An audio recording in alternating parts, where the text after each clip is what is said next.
Hey guys, Scott Dion Brown here, and today I'm going to take a look at a piece of gear that can vastly improve the audio quality of your videos. It's the Scarlett 2i2 audio interface from Focusrite. Let's take a look.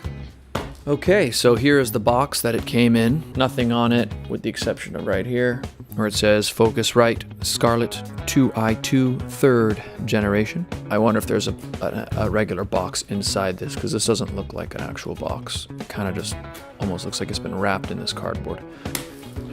Oh yeah, okay. The Scarlett 2i2 3rd generation 2-in, 2-out USB audio interface. Records 24-bit by 192 kilohertz. The world's best-selling audio interface. Well, there you go. And there it is. Your Scarlett experience starts here. Tells you how to connect it, I guess. Click here to get started. Okay. So first up, this has to be our cable. Yep. This is now a USB-C cable, which is pretty sweet. The previous generation used kind of that printer style cable. Used one of these. The new guy, USB-C, which is much more commonly used in a variety of things. So that's good to know. If you ever break a cable, you could probably just replace it with a USB-C. That's it. There's really nothing else in the box. You got important safety instructions here at the bottom. Read these instructions. Keep these instructions, and a bunch of other things you should do. Clean only with a dry cloth. So maybe don't run this under the faucet. It says comes wrapped in plastic. And there it is. A lovely device. So it looks like there's a sticker coating to protect it.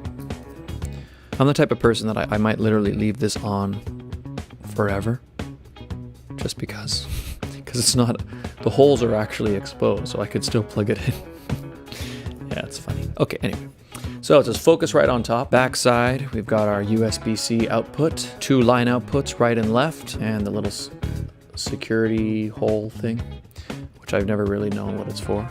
Anyway, it's all metal all the way around. Feels quite solid, quite nice. Bottom's got 4 rubber feet. And the front, we have our knobs, which feel very nice. There's a slightly rubberized finish on them. It feels higher quality, or higher end, rather than the 2nd generation. It does all the same things, but it just feels a little better, like even this knob.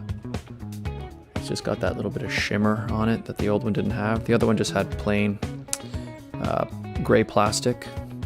They gave it a little something extra. So we've got our monitor knob. This is for controlling the headphones. Headphone jack right there. Direct monitor button. There was a switch on the previous one, but this allows you to push it and you can listen as a mono signal or as a stereo signal. 48-volt phantom power. Of course, you got your 2 gain knobs. Instrument or line option, or an air, which is a new feature that the previous generation didn't have, and you've got that on both inputs, and of course your 2 XLR inputs, but you can also stick a regular instrument cable in there as well, so it takes both. And that's pretty much it. It's a lovely unit. And also the front as well, you can see it's also got this plastic peel off, which I just might never take off. I don't know. We'll see. And so there you have it, ladies and gentlemen. That's everything you'll find in the box of the Focusrite Scarlett 2i2 3rd generation 2-in, 2-out USB audio interface. Okay, so I've got it plugged in. I'm not going to do any EQ or any type of processing on the audio. This is just my Rode NT1 microphone going straight into the Scarlett 2i2. So as you can see, I'm plugged into channel 1 here, and that's why as I speak, you can see every time it detects my voice, it flashes green, so you can see that happening.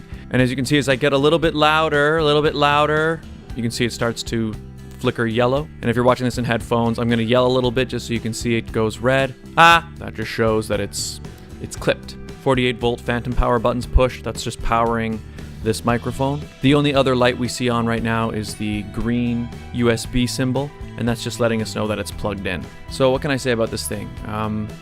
Honestly, I can't recommend it enough. I just purchased this 3rd generation recently, but I used the 2nd generation for years, maybe 7 years before it eventually died on me.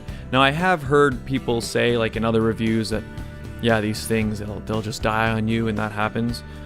which I guess this one did, but I figure 7 years is a pretty good amount of time for the thing to keep working. But in the time that I had this one, I've used this one for everything. Almost every video on this channel is recorded through one of these. Certainly all of the music ones. The only videos on this channel where I would have used something else to record music were videos where if I'm recording something with multiple inputs like a drum kit, then I have a larger system at my other studio where I do that type of work. But everything else, this is my recording studio. One of the main differences between the 2nd generation and the 3rd generation is the addition of the air button. And what that does is it gives a little boost into some of those mid to high range frequencies where typically your vocals will sit, just to give that slight lift. I'll demonstrate that now. If you've got headphones on, you'll notice the difference. This is me talking to you, I'm talking to you, and now I've just pushed the air button. So that's on now. So I don't know if you can detect a slight difference. It just gives your vocal tracks a slight little boost. Makes it sound a little bit more sweet. You could obviously EQ that in if you didn't have this feature, but it does a little bit of work for you, making the vocals sound a little bit better when they're raw. So again, here it is off, and now I'm about to turn it on, and now it's on. It's on right now, it's on right now, it's off, this is it off, and this is it on again. This is it on. It makes a difference. I've noticed in some of the recordings that I've been doing recently, I use it all the time now. It just adds a little bit more to that vocal track. It's good stuff. The thing I love the most is that it's portable. Basically with this thing, you're pretty much able to be a recording studio anywhere and everywhere you are. Sometimes a client will hire me and they want to record a song. And it's really nice to, for various reasons, you can go to them, or you can meet somewhere else and record, or you can go to a rehearsal studio and do your recording there. There's just so many options. Plug it into your laptop, you plug in your microphone, and you have a studio. So like I said, the only thing I use a larger recorder for is drums. Every other instrument, I just use this thing. I plug a bass directly into this and record it. For electric guitars, I'll either mic the guitar amp and plug in, or my amp has a record out jack, so I'll just plug straight into that. It sounds great. And then I do all my vocals through this thing. Also, you may have seen some acoustic guitar covers I've done on my channel. This thing is perfect for that. One channel is your guitar, the other channel is your voice, and you hit record, and then you can independently mix each channel after the fact. If you're doing podcasts, you got 2 channels, so maybe you're interviewing somebody, you got 2 mics, it's all you need to do. I want to say for the majority of YouTubers, this thing would be all you really need. I'm really happy with the sound quality. I'm really happy with how portable the thing is. I've used the Scarlett 2i2 for years. It was obviously the 2nd generation, but the 3rd generation with the addition of the air feature seems to just be an improvement. It's also physically a little bit smaller than the 2nd generation. Front panel is exactly the same size, but the 2nd generation is a little bit longer, as you can see. Doesn't really make a huge difference, but I actually like it. Smaller is better. Again, if you want to be compact, smaller and lighter is better. The front and back are both plastic, and the sides are completely metal all the way around. It feels very solid. The knobs obviously are sticking out at the front, so those could potentially get damaged in transport, so maybe getting yourself a nice little case, or even just keeping it in the cardboard box it came in to transport it would be fine. Like I said, mine lasted me for 7 years, so it's pretty good, and I took it everywhere. I can't really think of anything else I need to say about it.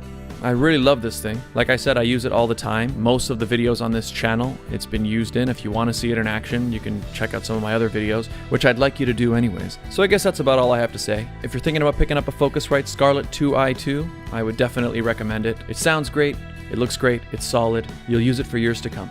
So thanks a lot for watching, guys. My name's Scott Dion Brown. If you like this video and found it useful, please hit that like button, leave a comment down below. Have you used one of these? Do you have any experiences with it? Let me know. And I'll see you guys next time. Thanks a lot.